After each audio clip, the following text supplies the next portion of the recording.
నమస్కారం. అమ్మవారి ఆశీస్సులు మనందరిపైన ఉండాలని మనస్ఫూర్తిగా కోరుకుంటున్నాను. ఈరోజు మన వీడియోలో సూత మహర్షిని శౌనకాది మహర్షులు సమంతకమణిని గురించి వివరించమని కోరగా అప్పుడు సూత మహర్షి ఇలా చెప్తూ ఉన్నారు. మహర్షులారా, భోజవంశంలో పుట్టిన సత్రాజిత్తు ద్వారవతిలో ఉంటూ సూర్యుని ఆరాధించి సూర్యలోకం దర్శించి వచ్చాడు. అతడు ఇచ్చినటువంటి సమంతకమణిని సగర్వంగా ధరించి మరో భాస్కరుడిలాగా వెలిగిపోతూ ఉన్నాడు. ఇక ఒక రోజున శ్రీకృష్ణుడు సత్రాజిత్తును ఆహ్వానించి తన సుధర్మ సభలో అందరి ఎదుట కూడా అతిథి మర్యాదలు జరిపి సన్మానించాడు. ఆ సందర్భంలో అతడు తన సమంతకమణిని గురించి అందరికీ వివరించాడు. దాన్ని సూర్యుడు బహూకరించాడు అని, రోజుకి 8 బారుల బంగారం ప్రసరిస్తుంది అని, రోగపీడలను తొలగిస్తుంది అని చెప్పాడు. అందరూ కూడా విని ఆనందించి అభినందించి పంపించాడు. సత్రాజిత్తు సోదరుడు ప్రసేనుడు ఒక రోజున ఆ మణిని తాను ధరించి అడవిలోకి వేటకు వెళ్ళాడు. అక్కడ ఒక సింహము ఆ మణిని మాంసం ముద్ద అనుకుని ప్రసేనుణ్ణి సంహరించి అపహరించింది. ఆ సింహాన్ని భల్లూకరాజు జాంబవంతుడు మట్టుపెట్టి మణిని తీసుకుని గుహలోకి ప్రవేశించాడు. అక్కడ తన బాలికకు క్రీడా వస్తువుగా ఇచ్చాడు. ఇక వేటకు వెళ్ళినటువంటి ప్రసేనుడు తిరిగి రాకపోవడంతో సత్రాజిత్తు ఎంతగానో దుఃఖించాడు. మణి కోసము ఆశపడి ఎవరో సంహరించారు అని విలపించాడు. అది ఆ నోట ఈ నోట పాకి శ్రీకృష్ణుడే సంహరించాడు అని అపవాదిగా రూపుదాల్చింది. ఇక ఆ అపవాదు తొలగించుకోవాలి అని శ్రీకృష్ణుడు పౌరులతో కలిసి అడవికి వెళ్ళి ప్రసేనుడిని అన్వేషించాడు. అప్పుడు మృతదేహం కనిపించింది. దాని పక్కనే సింహము అడుగుజాడలు కనిపించాయి. అటుపైని భల్లూకం అడుగుజాడలు కూడా కనిపించాయి. ఇక ఎండిపోయిన రక్తపు బిందువులతో వాటిని పోల్చుకుంటూ గుహ దగ్గరికి చేరుకున్నారు. పౌరులందరినీ కూడా అక్కడే ఆగిపోమని శ్రీకృష్ణుడు ఒక్కడు గుహలోకి ప్రవేశించాడు. మణితో క్రీడిస్తూ ఉన్నటువంటి బాలికను చూశాడు. ఇక ఆ మణిని అందుకోబోయాడు. దానిని ఉన్నటువంటి అమ్మాయి భయపడి అడిచింది. అప్పుడు జాంబవంతుడు గుహలోపలికి నుంచి ఒక్క దూకున వచ్చి శ్రీకృష్ణుడితో కలియబడ్డాడు. అలా 3 నవరాత్రుల కాలము ఘోర యుద్ధం సాగింది. గుహ వెలుపల నిరీక్షిస్తున్నటువంటి పౌరులు 12 రోజుల పాటు వేచి వేచి విసుగెత్తి ద్వారకకు తిరిగి వెళ్ళిపోయారు. ఇలా జరిగినదంతా కూడా అందరికీ చెప్పారు. పౌరులు తల రకంగా భావించాడు. సత్రాజిత్తును తిట్టిపోశారు. శ్రీకృష్ణుడిని పోగొట్టుకున్నాము అని విలపించాడు. ఆపై వసుదేవుడికి ఈ వృత్తాంతమంతా కూడా తెలిసింది. ఎంతగానో దుఃఖించాడు. బంధువులందరూ కూడా శోకసాగరంలో మునిగిపోయారు. ఈ దుఃఖం నుంచి కోలుకోవడం ఎలాగా, మళ్ళీ మామూలు మనిషిలాగా కాగలనా అని వసుదేవుడు పరితపిస్తూ ఉన్నాడు. సరిగ్గా అదే సమయానికి బ్రహ్మలోకం నుంచి నారద మహర్షి అక్కడికి వచ్చాడు. అప్పుడు వసుదేవుడు ఎదురు వెళ్ళి నమస్కరించి తెచ్చి అతిథి మర్యాదలు జరిపాడు. ఇక నారదుడు కుశల ప్రశ్నలు వేసి, ఏమిటి కారణము, అదోలా ఉన్నావు, చింతా వ్యాకులితంగా కనబడుతూ ఉన్నావు, దేనికి అని చెప్పమన్నాడు. వసుదేవుడు జరిగినదంతా కూడా చెప్పాడు. శ్రీకృష్ణుడు నా ప్రియపుత్రుడు ఏమైపోయాడో తెలియక దిగులు పడుతూ ఉన్నాడు. చాలా రోజులు గడిచిపోయాయి. మా వాడి జాడ తెలియడం లేదు. దీనికి ఏదైనా ఉపాయం ఉంటే చెప్పు మహానుభావ అని వసుదేవుడు నారదుని ప్రార్థించాడు. అప్పుడు నారద మహర్షి, వసుదేవ, దిగులు పడకు, జగదంబికను ఆరాధించు, వెంటనే నీకు శ్రేయస్సు కలుగుతుంది అనగానే మహర్షి, ఎవరు ఈ జగదంబిక, ఆవిడ ప్రభావం ఏమిటి, ఎలా ఆరాధించాలి, నువ్వు కృపామూర్తివి, వివరంగా చెప్పి నన్ను ఈ శోక సముద్రం నుంచి ఉద్ధరించు అని వసుదేవ, క్లుప్తంగా చెబుతాను, ఆలకించు. దేవి మహిమ అనంతము, ఎవరూ కూడా వివరించి చెప్పలేరు. ఆ తల్లి సచ్చిదానంద స్వరూపిణి, నిత్య సత్య పరాత్పర, ఈ జగత్తులో అంతటా కూడా వ్యాపించి ఉంది. మా తండ్రి బ్రహ్మదేవుడు ఆ మహాదేవిని ఆరాధించడం వల్లనే జగత్తులు సృష్టించగలుగుతూ ఉన్నాడు. మధుకైటపుల బారి నుంచి తప్పించుకోగలిగాడు. ఇక విష్ణుమూర్తి లోకాలను పరిపాలిస్తున్నాడు అన్నా, రుద్రుడు కల్పాంతంలో సంహరిస్తున్నాడు అన్నా, అంతా కూడా ఆ తల్లి కరుణా కటాక్ష మహిమయే. ఈ సంసార బంధానికి, బంధ విముక్తికి కారణము ఆదిశక్తియే. ఆవిడ సర్వేశ్వరి. పరవిద్యా స్వరూపిణి. నవరాత్రి విధానంలో అర్చించు. నవాహ దీక్షతో దేవీ భాగవతము పురాణ శ్రవణం చెయ్యి. అది ముగిసేలోగా నీ పుత్రుడు నీ ముందు ఉంటాడు. ఇది నిశ్చయము. ఆ పురాణ మహిమ అంతటిది కనుక అది చదివిన వారికి విన్నవారికి ముక్తి అనేది తప్పకుండా దొరుకుతుంది. నారదుడు ఈ విధంగా అనగా, నారద, నీ మాటలు వింటూ ఉంటే జ్ఞాపకం వచ్చింది. అవును, నాకు తెలిసిన ఒక దేవి మహిమ చెబుతాను, విను. దేవికి 8వ సంతానంగా జన్మించిన వాడి చేతిలో కంసుడు మరణిస్తాడు అని అలనాడు అశరీరవాణి చెప్పింది. విన్నటువంటి కంసుడు నన్ను దేవకిని కారాగారంలో బంధించి పుట్టిన శిశువును పుట్టినట్లుగా 6గురిని పొట్టన పెట్టుకున్నాడు. ఇక దేవకీదేవి గర్భశోకానికి అంతం లేదు. రేయింబవళ్ళు కూడా విలపించింది. అప్పుడు ఒక రోజున నేను మా కులగురువు గర్గుడితో రహస్యంగా సంప్రదించాను. ఒక్క పుత్రుడినైనా కూడా దక్కించుకునే ఉపాయాన్ని చెప్పమన్నాను. అప్పుడు దుర్గాదేవిని ఆరాధించు, అదే తరుణోపాయము అని ఆ తల్లి అనుగ్రహిస్తే నీ కోరిక నెరవేరుతుంది అని అన్నాడు. అప్పుడు నేను కారాగారంలో ఉన్నాను, ఎలా ఆరాధించను? అందుకని నా పక్షాన నువ్వే ఆ తల్లిని ఆరాధించి ప్రసన్నురాల్ని చెయ్యి అని అభ్యర్థించాను. గర్గుడు సమ్మతించి వింధ్యాద్రికి వెళ్ళి దుర్గాదేవిని నియమనిష్టలతో ఆరాధించాడు. అప్పుడు జగన్మాత ప్రత్యక్షమైంది. భూభారాన్ని తొలగించడం కోసము శ్రీ మహావిష్ణువు దేవకి వసుదేవులకు అష్టమ గర్భంగా జన్మిస్తాడు. పుట్టిన వెంటనే ఆ శిశువును తీసుకువెళ్ళి యశోదకు అప్పగించాలి.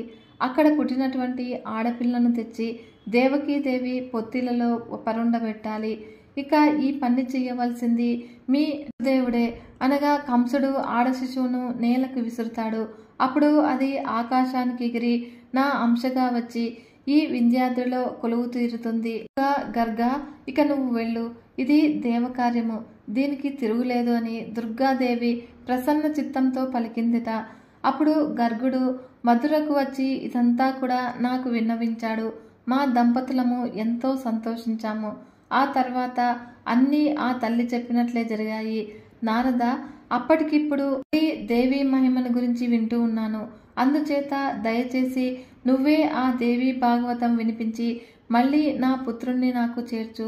నువ్వు దయానిధివి. నా అదృష్టం కొద్దీ ఈరోజు ఇలా దయచేశావు కనుక శ్రమ అనుకోక పురాణ శ్రవణం చేయించు. వసుదేవుడు అనగానే వసుదేవుడి అభ్యర్థనను నారదుడు కాదనలేకపోయాడు. ఒక మంచి రోజున మంచి ముహూర్తాన దేవీ భాగవత పురాణ ప్రవచనము ఆరంభించాడు. నిర్విఘ్న పరిసమాప్తి కోసము బ్రాహ్మణులు వినాయక పూజలు చేసి నవాక్షర మహాదేవి మంత్రాన్ని జపించారు. మార్కండేయ పురాణంలో చెప్పిన దేవీ స్తోత్రాలు పఠించారు. ఇక ప్రథమ స్కందంతో ఆరంభించి నవాహ దీక్షతో 12 స్కందాలు ప్రవచనం పూర్తి చేశాడు నారద మహర్షి.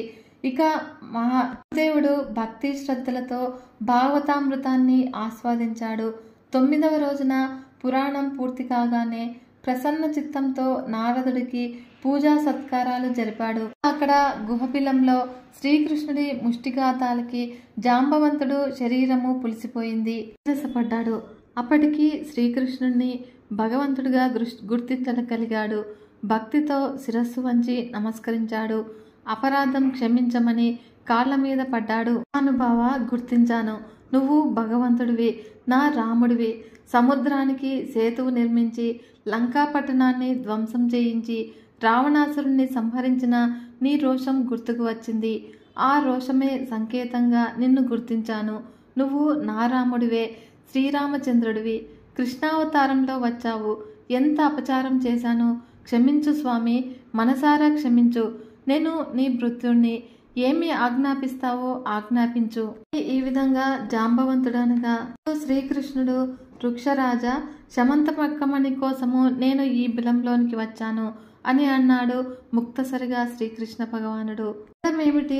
జాంబవంతుడు మణితో పాటు తన కన్యామణి జాంబవతిని కూడా శ్రీకృష్ణుడికి కానుకగా సమర్పించాడు. అర్ఘ్యపాద్యాదులతో అర్పించాడు. రెండింటినీ కూడా స్వీకరించి శ్రీకృష్ణుడు సంతోషంగా ద్వారవతికి చేరుకున్నాడు. దేవీ భాగవత శ్రవణం పూర్తి చేసి నారదుణ్ణి సత్కరించి నిలబడ్డనటువంటి వసుదేవుని కళ్ళకి గుమ్మంలో శ్రీకృష్ణుడు శమంతకమణితో కన్యామణితో కనిపించి కనువిందు చేశాడు. అప్పుడు వసుదేవుడికి తనువు పులకించింది, కన్నుల్లో ఆనంద బాష్పాలు. శ్రీకృష్ణుడు రాకతో నారదుడు కూడా సంతోషించి అందరినీ కూడా ఆశీర్వదించి సెలవు తీసుకున్నాడు. బ్రహ్మసభకు వెళ్ళిపోయాడు. ఈ విధంగా సూత మహర్షి, శౌనకాది మహామునులారా, ఇది హరిచరిత. దీన్ని చదివిన వారికి, విన్నవారికి అపవాదులు, అపశయస్సులు తొలగి సుఖ సంతోషాలు పుష్కలంగా లభిస్తాయి. కోరిన కోరికలన్నీ కూడా తీరుతాయి. జన్మాంతంలో ముక్తి లభిస్తుంది చెప్పి దేవి భాగవత మహాత్యాన్ని తెలియజెప్పే మరొక ఇతిహాసం ఉంది. అది కూడా వినిపిస్తాను, శ్రద్ధగా వినండి అంటూ సూత మహర్షి ఇలా చెప్తూ ఉన్నాడు. కాలంలో ఒకప్పుడు అగస్త్యుడు లోపాముద్రతో కలిసి కైలాసానికి వెళ్ళి కుమారస్వామిని అభ్యర్థించి కథలు, గాథలు అనేకం తెలుసుకున్నాడు. తీర్థ, దాన, వ్రత మహత్యాలు ఎన్నో షణ్ముఖుడు చెప్పగా విని ఆ వృద్ధ దంపతులు ఎంతగానో ఆనందించారు. అయినా కూడా తృప్తి కలగలేదు. లోకహితం కోరి దేవి భాగవతం గురించి, దాని మహిమ గురించి చెప్పమని అడిగారు. అయితే త్రిలోకజనని ఆ పురాణంలో కీర్తించబడిందట కదా, మాకు తెలియజెప్పవా అని అభ్యర్థించాడు. అప్పుడు స్కందుడు ఇలా చెప్తూ ఉన్నాడు. కుంభసంభవ, భాగవత మహత్యాన్ని విస్తరించి చెప్పాలి అంటే ఎవరి వల్ల కూడా అయ్యే పని కాదు. నువ్వు అడిగావు కనుక క్లుప్తంగా చెబుతాను. సచ్చిదానంద స్వరూపిణి జగదంబిక భుక్తి ముక్తి ప్రదాయనిగా సాక్షాత్కరించేది దేవి భాగవతంలోనే. అందుచేత దేవి భాగవతం అంటే దేవి వాంగ్మయ రూపము. దీని పఠన శ్రవణాలకు దుర్లభమైనది ఏదీ కూడా ఈ సృష్టిలో లేదు. వెనుకటికి వివస్వంతుని కొడుకు శ్రాద్ధాదేవుని ఒక మహారాజు ఉన్నాడు. ఎంతకాలానికి కూడా పిల్లలు కలగలేదు. మగబిడ్డ కలగాలని ఆకాంక్షించి వశిష్ఠుల వారి అనుమతితో ఒక ఇష్టిని నిర్వహించాడు. అతడి భార్య శ్రాద్ధాదేవి తనకు ఆడపిల్ల కావాలని, ఆ విధంగా హోమం నిర్వహించమని అభ్యర్థించింది. ఇక హోత అలాగే హోమం చేశాడు. ఇలా ఇష్టి పూర్తి అయ్యింది. కొంతకాలానికి శ్రాద్ధాదేవి గర్భం ధరించింది, ఆడపిల్లను ప్రసవించింది. ఇలాదేవి అని పేరు పెట్టుకున్నారు. కానీ మహారాజు మనస్సు కలుక్కుమంది. మగపిల్లవాడు కావాలి అని సంకల్పించి ఇష్టిని నిర్వహిస్తే ఆడపిల్ల పుట్టిందేమిటి గురుతమ? ఈ సంకల్ప వైషమ్యం ఎలా జరిగింది అని వశిష్ఠుల వారిని అడిగాడు. వ్యతిక్రమము ఎందుకు జరిగిందో, ఎలా జరిగిందో చెప్పి ఇలాదేవి మగవాడుగా మారాలి అంటే ఈశ్వరుణ్ణి ప్రార్థించమని సలహా చెప్పాడు వశిష్ఠుడు. అప్పుడు శ్రాద్ధాదేవుడు శివుణ్ణి ప్రార్థించాడు. శివానుగ్రహము, గురువు అనుగ్రహము కలిసి ఇలాదేవి పురుషుడుగా మారిపోయింది. సుద్యుమ్నుడు అని అప్పుడు మళ్ళీ నామకరణం చేశాడు. ఆ రాకుమారుడు సకల విద్యలకు సముద్రుడయ్యాడు. యవ్వనంలోనికి అడుగుపెట్టాడు. ఒక రోజున వేట కోసము ఒక మహావనంలోనికి అడుగుపెట్టాడు. పరివారంతో కలిసి రథారూఢుడై అడవి నుంచి అడవికి పయనిస్తూ ఉన్నాడు. ఇక మేరు పర్వతానికి చేరువలో ఉన్న ఒక వనం చేరుకున్నాడు. అయితే ఆ వనానికి ఒక చరిత్ర ఉంది. ఒకప్పుడు శివపార్వతులు అక్కడ క్రీడిస్తూ ఉండగా శివదర్శన అసలైనటువంటి మునులు తెలియక హఠాత్తుగా ప్రవేశించారు. అప్పుడు పార్వతీదేవి సిగ్గుపడింది. అది గ్రహించినటువంటి మునులు వెంటనే వెళ్ళిపోయి శ్రీహరిని శరణు వేడుకున్నారు. కానీ పార్వతిని సముదాయించడం కోసము శివుడు ఆ వనానికి ఒక శాపం ఇచ్చాడు. ఈ రోజు నుంచి ఈ వనంలోనికి ప్రవేశించిన పురుషులు ఎవరైనా సరే స్త్రీలుగా మారిపోతారు అని కట్టడి చేశాడు. ఇక ఈ వృత్తాంతం తెలిసిన పురుషులు ఎవరూ కూడా ఆ వనం దరిదాపులకైనా కూడా వెళ్లరు. మన సుద్యుమ్నుడికి ఈ విషయం తెలియక ప్రవేశించాడు. ప్రవేశించడం ఏమిటి, తాను తన తోటివారు అందరూ కూడా స్త్రీలుగా మారిపోయారు. మగ గుర్రాలు కూడా ఆడగుర్రాలైపోయాయి. కారణం తెలియక అందరూ కూడా నివ్వెరపోయారు. ఇక చేసేది లేక అలాగే ఆ అరణ్యాల్లో సంచరించారు. సంచరిస్తూ బుధుడి ఆశ్రమాన్ని చేరుకున్నారు. ఇక ఈ సుందరాంగిని చూసి బుధుడు మరలు కొన్నాడు. ఎవరి అంతగత్య? యోధురాలు, దొండపండు లాంటి పెదవులు, మల్లెమొగ్గల్లాంటి పలువరుస, చంద్రబింబం లాంటి వదనము, పద్మాల్లాంటి కన్నులు బుధుడికి మనసయ్యింది. ఇక ఆ సుందరాంగి కూడా బుధుడిని చూసి అలాగే మన్మథ భావాలకు లోనైంది. చంద్రుడిలాగా ఉన్నాడు, ఎవరబ్బాయి ఈ అందగాడు అని అనుకుంది. అలా చూపులు కలిశాయి, మనసులు కలిశాయి, తనువులు కలిశాయి. ఆ సోమానందుడి ఆశ్రమంలో కామసుఖాలు అనుభవిస్తూ చాలా కాలం అక్కడే ఉండిపోయింది. గర్భవతి అయింది. పూర్వవసుడికి జన్మనిచ్చింది. ఇలా కొంతకాలం గడిచింది. ఒక రోజున తన పూర్వరూపము, తన రాజ్యము, తల్లిదండ్రులు అన్నీ కూడా జ్ఞాపకం వచ్చి దుఃఖించి ఇంకా ఆ ఆశ్రమంలో ఉండలేక వెళ్ళిపోయింది. వెతుక్కుంటూ వెళ్ళి వశిష్ఠుడి ఆశ్రమాన్ని చేరుకుంది. ఇక తమ కులగురువును చూడటంతోనే దుఃఖం పొంగి వచ్చింది.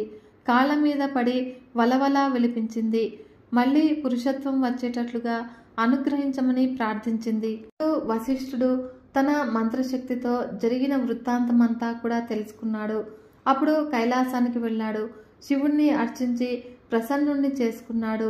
అయితే ఉప్పులింగడు కదా అని భక్తిభావంతో స్తుతించాడు. కైలాసవాసి నీలకంఠ, భుక్తిముక్తి ప్రదాయక, శివరూప, శివ వాహన, శరణ్య, పరమాత్మ, త్రిమూర్తి స్వరూప, దేవాదిదేవ, వరద, గంగాధర, నమోన్నమః నమోన్నమః. అప్పుడు బోళాశంకరుడు ప్రత్యక్షమయ్యాడు. వాహనం మీద పార్వతీ సమేతుడై దర్శనం అనుగ్రహించాడు. అప్పుడు వరాన్ని కోరుకోమన్నాడు. అప్పుడు ఆడపిల్లగా జన్మించి మగపిల్లవాడుగా మారి ఇప్పుడు మళ్ళీ స్త్రీత్వము పొందినటువంటి ఇలాదేవికి తిరిగి పురుషత్వం ప్రసాదించమని వశిష్ఠుడు అభ్యర్థించాడు. అందుకు శివుడు ఆమోదించాడు. 1 నెల పురుషుడుగా 1 నెల స్త్రీగా ఉంటుంది అని అనుజ్ఞ ఇచ్చి శివుడు అంతర్ధానం చెందాడు. అయితే వశిష్ఠుడు అంతటితో సంతృప్తి చెందగా జగదీశ్వరుని స్తుతించాడు. అనాగత వత్సల, దుర్గా, దేవేశి, దుఃఖహంత్రి, భక్తిగమ్య, మహామాయ, జగదంబిక, సంసార సాగరోత్తమ, మూర్తి సంసేవిత, చతుర్వర్గ ప్రదాయిని, నిన్ను స్తుతించాలి అంటే సమర్థుడు ఎవడు? కేవలము భక్తితో నమస్కరించడం తప్ప. ఈ విధంగా వశిష్ఠుడి స్తోత్రానికి జగదీశ్వరి ప్రసన్నురాలైంది. సుద్యుమ్నుడి మందిరానికి వెళ్ళి భక్తితో నన్ను అర్చించు. నాకు అత్యంత ప్రీతిపాత్రమైన దేవీ భాగవతాన్ని నవాహోమ నియమంతో అతడికి వినిపించు. అది ముగిసేసరికి తిరిగి పుంసత్వం పొందుతాడు అని ఆజ్ఞాపించింది. వశిష్ఠుడు సంబరపడ్డాడు. తిరిగి తన ఆశ్రమానికి వచ్చాడు. దేవి ఆజ్ఞను వివరించాడు. ఇక అశ్వయుజ శుక్లపక్షంలో దేవిని ఆరాధింపచేసి భాగవతం తానే పురాణ శ్రవణం చేయించాడు. అప్పుడు సుద్యుమ్నుడు భక్తిగా విన్నాడు. వినిపించిన వశిష్ఠుడిని అర్చించాడు. వెంటనే పురుషత్వం పొందాడు. రాజ్యానికి పట్టాభిషిక్తుడయ్యాడు. ప్రజారంజకంగా పరిపాలన సాగించాడు. భూరి దక్షిణలతో దేవి యజ్ఞాలు అనేకం నిర్వహించాడు. పుత్రుల్ని పొందాడు. వారికి రాజ్యాన్ని అప్పగించి తాను తపస్సులు చేసుకుని దేవి సాలోక్యాన్ని చెందాడు. అగస్త్య, దేవి భాగవత మహిమ అంతటిది. చదివిన వారికి, విన్నవారికి సకల వాంఛాప్రదము, ఇహపరదులకు సాధకము అని చెప్పి కుమారస్వామి ఇతిహాసాన్ని ముగించాడు. అగస్త్యుడు సంతృప్తి చెందలేదు. ఇంకా ఇలాంటి విచిత్రమైన కథలు, దేవి భాగవత మహిమను చెప్పే ఇతిహాసాలు ఏమైనా ఉంటే వినిపించమని ప్రార్థించాడు. అప్పుడు స్కందుడు ఇలా చెప్పడం కొనసాగించాడు. అగస్త్య, భగవత్య ఇదం భాగవతం అని దీని ఉత్పత్తి, గాయత్రి మహిమ విస్తారంగా వర్ణించబడింది. అందుకని కూడా దీనికి భాగవతం అని పేరు. బ్రహ్మ, విష్ణు, శివారాధ్య ఆ భగవతి. ఈ తల్లి మహిమను తెలియజెప్పే మరొక విచిత్ర గాథ ఉంది. చెబుతున్నాను వినండి అని. ఋతవాక్కు అని ఒక మహర్షి ఉండేవాడు. అతడికి ధర్మపత్ని వల్ల ఒక కుమారుడు జన్మించాడు. రేవతి నక్షత్రయుక్తమైన గాఢాంత కాలంలో జన్మించాడు. ఋషి దంపతులు సంతోషించి జాతక కర్మాదులన్నీ కూడా యథావిధిగా జరిపించారు. కానీ కొడుకు పుట్టినప్పటి నుంచి ఆ తల్లిదండ్రులు ఆ వ్యాధి పీడితులయ్యారు. మంచం పట్టారు. ఇక కారణం తెలియలేదు. ఒకవేళ ఈ పుత్రుడు పూర్వజన్మలో మహాపాపాలు చేశాడేమో, ఋషిపత్నులను శీలభంగాదులను చేశాడేమో, ఆ మహాపాతకాలు మనల్ని రోగాలుగా పట్టి పీడిస్తున్నాయేమో అని ఎంతగానో దిగులు పడ్డారు. ఇక అనుకున్నట్లుగానే కొడుకు ఎదిగి అలాగే తయారయ్యాడు. ఋషి దంపతుల దుఃఖానికి అంతు లేకుండా పోయింది. కుపుత్రుడు కలిగే కంటే పుత్రులుగా ఉండిపోవడమే మంచిది. స్వర్గానికి వెళ్లే తల్లిదండ్రుల్ని నరకానికి పడదోస్తారు కుపుత్రులు. దుఃఖదాయకులు. వీరి వల్ల అయిన వారికి ఉపకారము లేదు. కాని వారికి అపకారము లేదు. ఇలాంటి కుపుత్రులు పుట్టకుండా ఉండటమే మంచిది. ఇల్లు సుపుత్రుడితో కళకళలాడటము ఎంతటి అదృష్టవంతులకో కదా. కుపుత్రుడి వల్ల వంశము, కుభార్య వల్ల జీవితము, కుభోజనం వల్ల దివసము, మిత్రుడి వల్ల సుఖము నశిస్తాయి అన్నారు పెద్దలు. ఇలా దుఃఖిస్తూనే ఉన్నారు ఆ దంపతులు. అయితే ఒక రోజున గర్గ మహర్షి అక్కడికి వస్తే తమ గోడు వెళ్ళబోసుకున్నారు. మేము ధర్మబద్ధంగానే జీవితాలు గడిపాము, గురు శుశ్రూషలు చేశాము, వేదాధ్యయనము నియమనిష్టలతో చేశాను, బ్రహ్మచర్యం గడిపి గృహస్థాశ్రమంలో ప్రవేశించాను, ధర్మబద్ధంగా సంసార సుఖాలు అనుభవించాము, రోజు పంచయజ్ఞాలు చేస్తూ ఉన్నాము. పున్నామ నరకం నుంచి కాపాడుతాడు అని ఆశించి పుత్రుణ్ణి పొందామే తప్ప కామవాంఛతో కానే కాదు. కానీ వీడు పుట్టినప్పటి నుంచి కూడా మేమిద్దరము కూడా ఇలా అయిపోయాము. ఇది నా తప్ప, దీని తప్ప, లేక వీడి తప్ప? నువ్వు జ్యోతిష్ శాస్త్రంలో పారంగతుడివి కనుక ఆలోచించి చెప్పు. కుపుత్రుడు మాకు ఎలా జన్మించాడు, దీనికి శాంతి ఏమిటి అని అడిగాడు ఋతవాక్కు. గర్గాచార్యుడు లెక్కలు వేసి తీవ్రంగా విచారణ చేశాడు. ఋతువాముని, ఇందులో మీ దంపతుల దోషం ఏమీ లేదు. కాకపోతే మీ పుత్రుడు దుర్ముహూర్తంలో జన్మించాడు. రేవతి గండాంతకాలంలో పుట్టాడు. అందుచేత దుశ్శీలుడయ్యాడు. అదే మీ ఆదివ్యాధులకు కారణము. అంతకన్నా ఏమీ లేదు. ఈ దుఃఖము ఉపశమించాలి అంటే దుర్గతినాశిని దుర్గాదేవిని ఉపాసించండి. అది అన్ని దోషాలకు కూడా మహాశాంతి అని చెప్పి గర్గుడు సెలవు తీసుకున్నాడు. ఋతవాంగ మహర్షికి రేవతి నక్షత్రం మీద పట్టరానంత కోపం వచ్చింది. నేలకు రాలిపోమ్మని శపించాడు. వెంటనే ఆ నక్షత్రము బగబగలాడుతూ కుముదాద్రి మీదకు రాలిపడింది. ఇక అప్పటి నుంచి ఆ పర్వతము రైవతాక్రాద్రి అయ్యింది. దాని సౌందర్యము రెండింతలు పెరిగింది. అటుపైనే గర్గుడు చెప్పినట్లుగా ఆ ఋషి దంపతులు జగదంబికను ఆరాధించి సుఖశాంతులు పొందారు. కుపుత్రుడు సుపుత్రుడుగా మారి అందరి ప్రశంసలు కూడా అందుకున్నాడు. ఆ రేవతి నక్షత్ర తేజస్సు నుంచి ఒక కన్యకామణి ఆవిర్భవించింది. రూపంలో, కాంతిలో మరొక లక్ష్మీదేవిలాగా భావించింది. ఆమెను చూసినటువంటి పూజ మహర్షి ఆశ్చర్యచకితుడై తన ఆశ్రమానికి తీసుకువెళ్లి రేవతి అని నామకరణం చేసి కన్న కూతురులాగా పెంచుకున్నాడు. అలా రేవతి ఎదిగి చేరిన తర్వాత వరాన్వేషణ ప్రారంభించాడు. ఆమెకు తగినటువంటి వరుడు ఎక్కడా కూడా దొరకలేదు. అప్పుడు దిగులు చెందాడు. తన హోమశాలలో ప్రవేశించి అగ్నిదేవుణ్ణి స్తుతించాడు. అగ్నిదేవుడు సుప్రీతుడయ్యాడు. మీ అమ్మాయికి దుర్దముడు అనే మహారాజు తగిన. అతడు ధర్మిష్ఠుడు, బలపరాక్రమశాలి, మహావీరుడు, మేధావి, అందగాడు అని అగ్నిదేవుడు తెలియపరిచాడు. అందుకు ప్రముచుడు సంబూరపడ్డాడు. దైవశాత్తు అదే సమయానికి దుర్దముడు వేట కోసమని అడవికి వచ్చినవాడు ప్రముచుడిని ఆశ్రమాన్ని సందర్శించాడు. ఈ దుర్దముడు ప్రియవ్రత కులోద్భవుడు, కాళింది విక్రమశీలుల తనయుడు. ఇతడు వచ్చినటువంటి ఆ సమయానికి ప్రముచుడు ఆశ్రమంలో చిల్లేడు, హోమశాలలో ఉన్నాడు. ఇక పర్ణశాలలో రేవతి మాత్రమే ఉంది. అప్పుడు ఆమెను దుర్దముడు చూశాడు. ఆమెను ఇలా అన్నాడు, ప్రియా, ప్రముచుల వారు ఆశ్రమంలో లేరా? వారిని దర్శించి పాదాభివందనం చేసి ఆశీస్సులు పొంది వెళదామని వచ్చాను అనగానే ఆమె హోమశాలలో ఉన్నారు అంది రేవతి. అప్పుడు దుర్దముడు హోమశాలకు వెళ్ళాడు. ద్వారంలో నిలబడ్డాడు. ప్రముచుడు తలెత్తి చూశాడు. రాజలక్షణాలతో వినయ విధేయతలతో విరాజిల్లుతూ ఉన్నటువంటి దుర్దముణ్ణి చూసి ప్రముచుడు ఆప్యాయనంగా ఆహ్వానించాడు. ఆ రాజు వచ్చి పాదాభివందనం చేసి నిలబడ్డాడు. ప్రముచుడు గౌతముణ్ణి అంటే శిష్యుణ్ణి పిలిచి అర్ఘ్యపాద్యాదులు తెమ్మన్నాడు. చాలా కాలానికి వచ్చాడు మన మహారాజు. పైగా పోయే అల్లుడు అంటూ అతిథి సత్కారాలు జరిపాడు. సముచిత ఆసనాన్ని చూపించి కూర్చోమన్నాడు. ఇక కుశల ప్రశ్నలు కూడా వేశాడు. మహారాజా, నీ సైన్యము, కోశము, మిత్ర బృందము కుశలమేనా? భృత్యులు, అమాత్యులు క్షేమమా? దేశము, రాజధాని సుభిక్షంగా సమృద్ధంగా ఉన్నాయా? నీకు అనామయమనే కదా.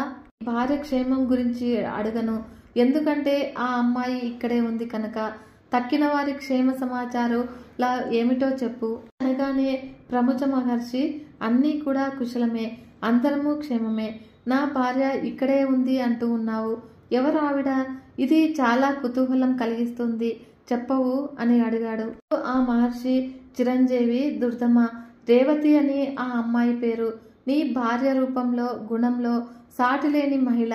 నీ భార్యనే నువ్వెరగవా అనగానే దుర్దముడు, మహర్షి, నా అంతఃపురంలో సుభద్ర ప్రభృతులు చాలా మంది ఉన్నారు భార్యలు, కానీ వారిలో రేవతి ఎవరూ లేరే అనగానే రాజా, ఇక్కడికి రాబోయే ముందు పర్ణశాలలో ఒక అమ్మాయిని చూసి ప్రియా అని సంబోధించావు కదా, అప్పుడే మర్చిపోయావా అనే మహర్షి, నువ్వన్నది నిజమే. అక్కడ ఒక అమ్మాయిని చూశాను, ప్రియా అని సంబోధించాను. కానీ నాకు ఏ దుష్టభావము కూడా లేదు. కోపించకు, ఏదో మాట వరుసకు అలా పిలిచాను అంతే అనే రాజా, నాకు తెలుసు నీ మనస్సులో ఏ దుష్టభావము కూడా లేదు. అయినా కూడా అగ్నిదేవుడి ప్రేరణతో నీ నోటి నుంచి అలా ఆ సంబోధన వెలువడింది. ఇప్పుడే నేను వహ్నిదేవుణ్ణి అడిగాను, రేవతికి తగిన వరుడు ఎవరు అని. అప్పుడు దుర్దముడు భర్త అవుతాడు అని చెప్పాడు. సరిగ్గా అదే సమయానికి నువ్వు పర్ణశాలకు వచ్చి రేవతిని ప్రియా అని పిలిచావు, ఇక్కడికి వచ్చావు. ఇది దైవ నిర్ణయం కనుక మా అమ్మాయిని స్వీకరించు. ప్రియా అని ఎలాగూ పిలిచావు కనుక ఇక విచారించవలసింది లేదు అనగానే దుర్దముడు ఆలోచనలో పడ్డాడు. ప్రముచుడు వివాహయత్నాలు ప్రారంభించాడు. రేవతికి విషయం తెలిసింది. ఇక రేవతి నక్షత్రంలోనే వివాహం జరిపించమని కోరింది. ఇంకా మంచి నక్షత్రాలు చాలా ఉన్నాయి కదా, నీకు ఈ పట్టుదల ఎందుకు? పైగా ఋతవాంగ్ముని శపించాడను. ఇప్పుడు ఆ నక్షత్రము ఆకాశంలో లేనే లేదు, నేలకు రాలిపోయింది. ఎలా జరిపించమంటావు అని అన్నాడు ప్రముచుడు. ఒక్క ఋతువాక్యన సమర్థుడు, నువ్వు అంతటి తపస్వివే కదా, నేను ఎరుగుదును. తలుచుకుంటే ముల్లోకాలను కూడా సృష్టించగలవు కనుక నా విన్నపాన్ని మన్నించు. రేవతి నక్షత్రంలోనే వివాహం జరిపించు అని పట్టుబట్టింది రేవతీదేవి. అందుకు ప్రముచుడు సరేనన్నాడు. తపశ్శక్తితో నక్షత్ర వీధిలో మరో రేవతిని సృష్టించాడు. అదే ముహూర్తంలో రేవతి దుర్దముల వివాహము సలక్షణంగా జరిపించాడు. సంబరపడ్డాడు. ఏమి కావాలో కోరుకోమని అల్లుణ్ణి అడిగాడు. దుర్దముడు, ప్రముచ మహర్షి, నేను స్వయంభువ మనువు వంశంలో పుట్టినవాణ్ణి కనుక నాకు మన్వంతరానికి అధిపతి అయ్యే తనయుడు కలిగేటట్లుగా వరం ఇయ్యి అని అభ్యర్థించాడు దుర్దముడు. అయితే దుర్దమ, మహాదేవిని ఉపాసించు, నీ కోరిక నెరవేరుతుంది. దేవి భాగవతమని ఒక మహాపురాణం ఉంది. అది 5వ పురాణము. దాన్ని శ్రద్ధ ఆసక్తులతో 5 మార్లు చదివించుకొని విను. ఈ రేవతికి నీకు జన్మించబోయే కుమారుడు 5వ మన్వంతరానికి అధిపతి అవుతాడు అని ప్రముచుడు ఆశీర్వదించాడు. అందుకు దుర్దముడు చాలా సంతోషించాడు. ఇక రేవతిని తీసుకుని రాజధానికి చేరుకున్నాడు. ధర్మబద్ధంగా ప్రజలను సొంత కొడుకుల్లాగా చూసుకుంటూ పరిపాలన సాగించాడు. నాడు లోమాశ మహర్షి దుర్దముడి రాజధానికి వచ్చాడు. మహారాజు ఎదురు వెళ్లి సాష్టాంగ నమస్కారం చేసి అంతఃపురంలోనికి తోడుకొని వచ్చి అతిథి మర్యాదలు జరిపాడు. మహర్షి, దేవి భాగవతం వినాలని ఉంది, తమరు వినిపించండి అని అభ్యర్థించాడు. అందుకు లోమశుడు సంబరపడ్డాడు. మహారాజా, నీకు జగదంబిక పట్ల భక్తి అంకురించింది. ఇది చాలా శుభకరము. భక్తి కలిగితే చాలు, ఆ తల్లి అనుగ్రహానికి పాత్రులైనట్లే. కార్యసిద్ధి కలుగుతుంది. తప్పకుండా దేవి భాగవతాన్ని వినిపిస్తాను అని చెప్పి ఒక శుభముహూర్తాన ప్రారంభించి 5 ఆవృత్తులుగా పురాణ శ్రవణాన్ని చేయించాడు లోమశుడు. రేవతి సహితుడై దుర్దముడు భక్తి శ్రద్ధలతో ఆలకించాడు. ఇక ముగింపు రోజున మహర్షిని వేద పండితుల ధర్మపత్నులను సువర్ణాంబరాలతో సత్కరించాడు. నవాక్షర మంత్రంతో హోమాలు చేసి కుమారి పూజలు నిర్వహించి పెద్ద ఎత్తున సంతర్పణ జరిపాడు. తర్వాత రేవతీదేవి గర్భం ధరించింది. ఒక శుభముహూర్తాన లోక కళ్యాణ కారకుడైన పుత్రుడిని ప్రసవించింది. జాతక కర్మాది క్రియలన్నీ కూడా ఉత్సవాలుగా జరిపించాడు మహారాజు. భూరి దక్షిణలతో విప్రుల్ని సంతోషపరిచాడు. రైవతుడు దినదిన ప్రవర్తమానుడయ్యాడు. ఇక ఉపనయనమైంది. గురుకులంలో వేదశాస్త్రాలు అన్నీ కూడా సమగ్రంగా అధ్యయనం చేశాడు. ధనుర్విద్య పారంగతుడయ్యాడు. ధర్మశాస్త్రానికి వక్త కర్త అయ్యాడు. బ్రహ్మదేవుడు రైవతుడి యోగ్యతలు గుర్తించి మన్వంతర అధిపతిని చేశాడు. కుంభసంభవ అగస్య ఇంతటిది సుమా దేవి భాగవత శ్రవణ మహత్యము. క్లుప్తంగా చెప్పాను, పరిపూర్ణంగా చెప్పడము ఎవరితరము కూడా కాదు అని కుమారస్వామి వారు ముగించాడు. లోపాముద్ర అగస్త్యులు అప్పటికి సంతృప్తి పడి తమ ఆశ్రమానికి వెళ్ళిపోయారు. కనుక శౌనకాది మహామునులారా, ఈ పురాణాన్ని వినడం వల్ల కలిగే పుణ్యఫలము అనంతమన్నాడు సూత మహర్షి. ఈ వీడియో కనుక మీకు నచ్చినట్లయితే ఒక చిన్న లైక్ చేసి మన ఛానల్ని ఇంతవరకు సబ్స్క్రైబ్ చేసుకోకుంటే సబ్స్క్రైబ్ చేసుకొని సపోర్ట్ ఇవ్వండి ఫ్రెండ్స్. మరొక మంచి వీడియోతో మీ ముందుకు వస్తాను. అంతవరకు సెలవు, నమస్కారం.